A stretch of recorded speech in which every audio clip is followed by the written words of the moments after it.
మా పాప 18 months ఉంది మేడం. నాకు సిజేరియన్ అయింది. బ్యాక్ ఇంజెక్షన్ ఇచ్చారు మేడం. చాలా పెయిన్ అవుతుంది. ఓ మై గాడ్, 18 months ఆ పాప. సో ఇది వెరీ కామన్ క్వశ్చన్ అండి. స్పైనల్ అనస్థీసియాని డెలివరీ టైంలో ఇస్తారు.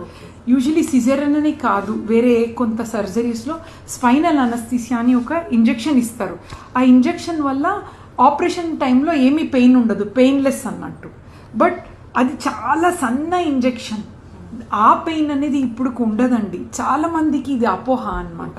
సో నార్మల్గా డెలివరీ అయిన తర్వాత ఎక్కువ వంగటము, మీరు పిల్లల్ని ఎత్తుకోవటానికి పొజిషన్ను సరిగా పాటించరు కదా, బేబీ మీదే ఫోకస్ ఉండి మీరు ఎలాగో పొజిషన్ ఉంటుంది, పండుకునేటప్పుడు ఒక పొజిషన్లో పండుకుంటారు.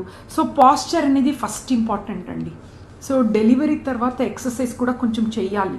Back strengthening exercise very important.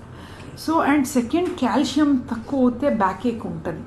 Especially ladies around 30sలో, మిడ్ 30s తర్వాత డెలివరీ అవుతే ఆ టైంలో బ్యాక్లో కాల్షియం ఇదన్నది తక్కువ అవుతూ ఉంటుంది. సో మీ బ్యాక్ని మీరు సపోర్ట్ చేసుకోవాల్సిందే. ఎలా అంటే ఆ స్పైనల్ ఇంజెక్షన్ వల్ల కాదు, మీ పాస్చర్ వల్ల.